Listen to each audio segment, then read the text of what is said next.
Трамп убедил Путина не бить по украинской энергетике. Перемирие вступило в силу в полночь. Зеленский узнал об инициативе Трампа из новостей в интернете. Похоже, удар по Ирану все-таки будет. Пит Хексет на заседании правительства отрапортовал, что военные готовы выполнить любой приказ Трампа. В Евросоюзе Россию внесли в список стран, отмывающих деньги и финансирующих терроризм. Теперь каждый платеж и перевод в Россию будут утверждать вручную. Путин обиделся на художника-сатирика, который строит фигуры политиков на карнавале в Дюссельдорфе. Суд пройдет заочно, немцу грозят 10 лет лагерей. Европа может пожизненно закрыть въезд всем, кто воевал против Украины. В Миннесоте прекратятся миграционные рейды. Все будет тихо и строго по правилам. Новая парижская мода из вторсырья. Скандальный показ коллекции модельера Кевина Жерманье. А теперь об этом подробно. Это один день. Не забудьте подписаться и поставить лайк этому видео.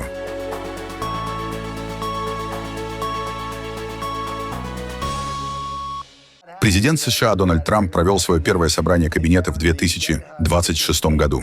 В самом начале он опроверг обвинения в том, что он задремал на предыдущем заседании правительства, заявив, что просто закрыл глаза, потому что встреча стала довольно скучной. Мы не будем идти по всему списку, потому что в прошлый раз, когда у нас была пресс-конференция, она длилась 3 часа. И некоторые сказали, он закрыл глаза. Слушайте, это стало довольно скучно. Я люблю этих людей. Но людей там много. Это было, скажем так, слегка на скучной стороне. Но я не спал. Я просто закрыл глаза. Потому что хотел, черт возьми, поскорее оттуда уйти. Некоторые, кстати, я не спал. Я вообще мало сплю. Но, знаете, это забавно. Некоторые поймали меня на моргании, понимаете? Когда ты вот так. И они взяли кадр в самом конце этого цикла и сказали, он спит. А кроме того, Марко, Рубио, между этими двумя парнями, если бы я спал, они бы меня разбудили. Они бы меня толкали. Давай, босс, просыпайся. Кстати, сам Марко Рубио накануне признался в интервью New York Magazine, что ему приходится буквально изображать из себя мумию, чтобы, не привлекая внимания, отдохнуть во время полетов с президентом Трампом. По словам Рубио, президент никогда не спит во время полета, и ему приходится скрываться в кабинете с диванами и заворачиваться в одеяло с головой, чтобы не попадаться на глаза Трампу. Президент США Дональд Трамп объявил, что лично обратился к Путину с просьбой не наносить удары по Киеву и другим городам Украины в течение недели из-за сильных морозов. Об этом Трамп сообщил 29 января на заседании правительства. Трамп утверждает, что Путин согласился в течение недели не обстреливать Киев и другие украинские города. Президент США не уточнил, когда именно состоялся этот разговор и в каком формате были достигнуты договоренности. Стив, Россия, Украина, мы добиваемся большого прогресса. Можешь это объяснить? Сами украинцы говорят, что с момента Женевы мы продвинулись больше, чем за последние 4 года этого конфликта. В прошлое воскресенье в Абу-Даби у нас были 5 российских генералов. С Джаредом, мной и Дэном Дрисколом. И мы считаем, что достигли значительного прогресса. Переговоры продолжатся примерно через неделю, но между сторонами происходит много хорошего. Они обсуждают территориальную сделку, они разговаривают друг с другом. У нас практически завершено соглашение по протоколу безопасности, практически готово соглашение о восстановлении и процветании. И, как мне кажется, люди в Украине сейчас надеются и ожидают, что в ближайшее время мы сможем обеспечить мирное соглашение. И из-за холода, экстремального холода, у них там те же условия, что и у нас. Я лично попросил президента Путина не наносить удары по Киеву и городам и населенным пунктам в течение недели. Это не просто холод, это чрезвычайный, рекордный холод. У них там то же самое. Это огромный массив плохой погоды, худший из возможных. Они говорили, что никогда раньше не сталкивались с таким холодом. И я лично попросил президента Путина не стрелять по Киеву и различным городам в течение недели. Он согласился это сделать. И, должен сказать, это было очень приятно. Многие говорили, не трать звонок, у тебя ничего не выйдет. Но он это сделал, и мы очень рады, что так произошло. Потому что, помимо всего прочего, это точно не то, что им сейчас нужно, да, ракеты, летящие по их городам и населенным пунктам. Я просто счел важным сказать, что это было очень-очень хорошее решение. И Украина, они почти не поверили в это, но были очень рады, потому что им сейчас крайне тяжело. Я думаю, господин президент, это показывает, какую общую надзирающую роль вы играете в этих переговорах. Украинцы никогда не думали, что такое возможно. Русские делают вещи, за которые, возможно, им не готовы отдать должное. И, как мне кажется, в конечном счете все сводится к вашему несгибаемому духу. Ну, это было хорошее дело. Знаете, если вам кажется, что здесь холодно, то в Украине, как они говорят, можно добавить еще 20%. Там и так всегда было очень холодно. Но на этот раз они видели такие показатели, такие температуры, каких никогда раньше не видели. Такой холод. Поэтому я и подумал, что стоит об этом упомянуть. Журналист Financial Times Кристофер Миллер сообщил, что украинские чиновники узнали о договоренности, озвученной Дональдом Трампом из его публичного заявления. По словам Миллера, официального сигнала со стороны России Украина не получала, и в Киеве пока не уверены, что прекращение огня действительно вступило в силу. Есть новость. Дональд Трамп заявил, что Владимир Путин согласился не наносить удары по Киеву в течение недели на фоне экстремально низких температур в украинской столице, после того, как президент США лично обратился с такой просьбой к своему российскому коллеге. Украинские официальные лица сообщили мне, что узнали об этом из заявлений Трампа, не получали никаких сигналов от России и пока не уверены, что режим прекращения огня действительно действует. Позднее президент Украины Владимир Зеленский подтвердил, что вопрос отказа от обстрелов Киева и других украинских городов обсуждался на переговорах в Объединенных Арабских Эмиратах. Он подчеркнул, что речь шла прежде всего о защите энергетической инфраструктуры. Важное заявление президента Трампа о возможности на время этих зимних холодов обеспечить безопасность Киева и других городов Украины от российских ударов. Энергетика — это основа жизни, и мы ценим усилия наших партнеров, которые помогают нам защищать жизнь. Спасибо, президент Трамп. Команды обсуждали это в Эмиратах. Рассчитываем, что договоренности будут выполняться. Деэскалационные шаги способствуют реальному продвижению к завершению войны. Президент США Дональд Трамп вновь рассматривает возможность военных ударов по Ирану, включая атаки на ядерные объекты, ликвидацию руководства страны и уничтожение правительственной и военной инфраструктуры. Об этом сообщает CNN. Несмотря на публичные заявления о ядерной сделке, в Вашингтоне не исключают, что реальной целью может быть смена режима в Тегеране.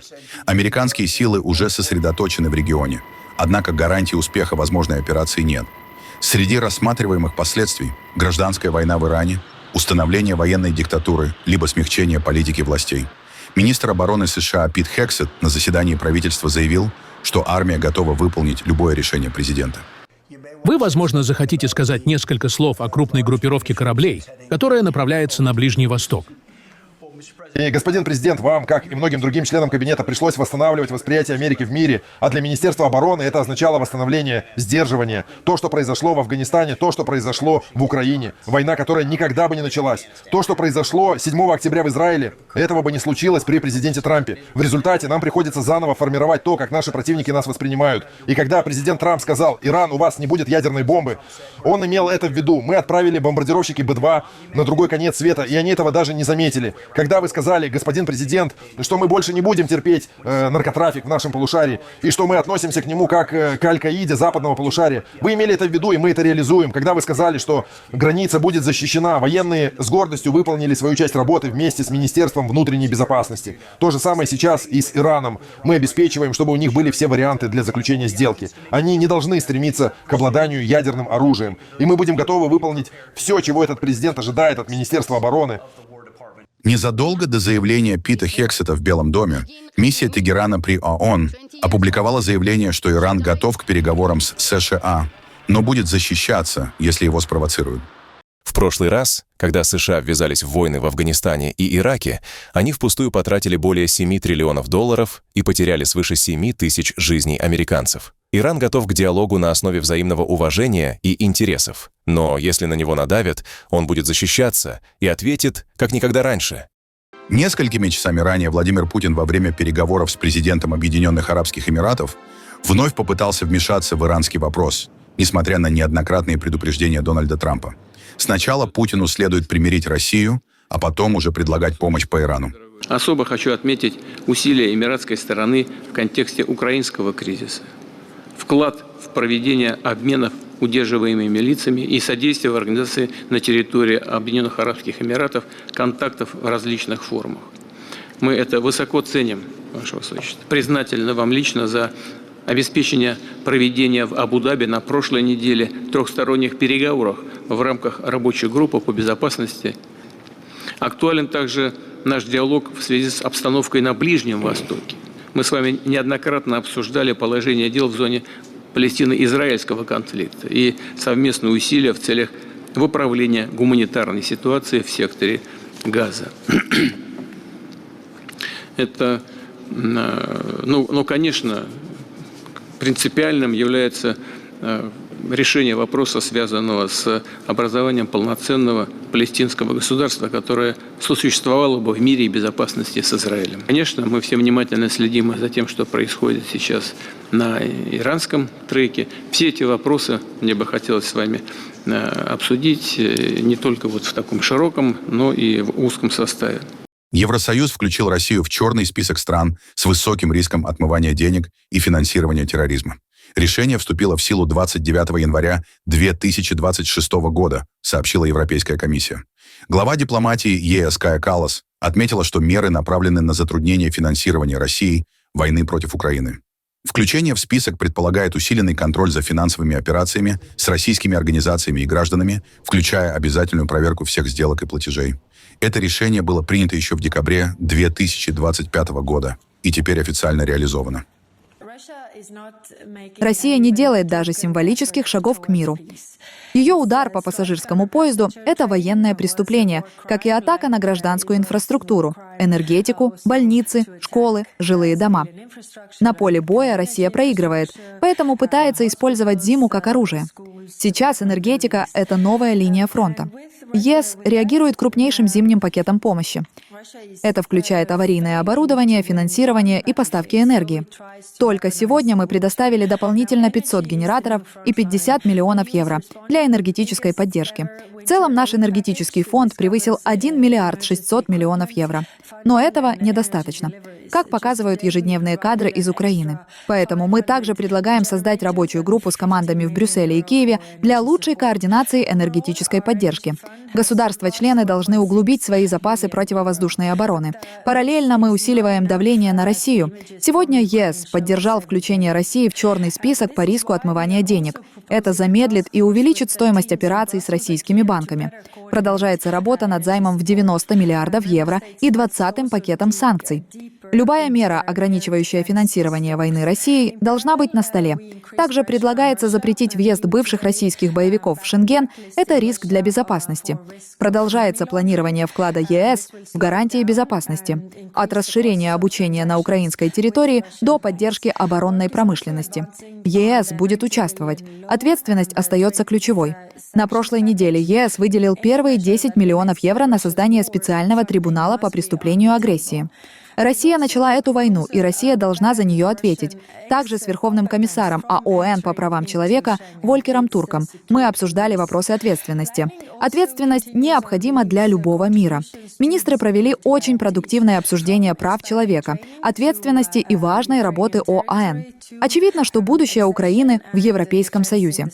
Поэтому мы работаем над процессом ее вступления в ЕС. Разумеется, мы должны и работаем над тем, чтобы усилить давление на Россию, чтобы она перестала только изображать переговоры и действительно начала их вести, а также учитывала наши опасения, что эта война не будет продолжаться и не распространится на другие территории. Это важно понять. Если посмотреть на переговоры в Абу-Даби, то россияне не были представлены на уровне, который имеет право принимать решения. Поэтому они не относятся к этому серьезно. Скульптор и мастер карнавальных платформ Жак Тилли из немецкого Дюссельдорфа стал фигурантом уголовного дела в России. Основание – статья 207.3 Уголовного кодекса России, которая наказывает за критику армии и госорганов.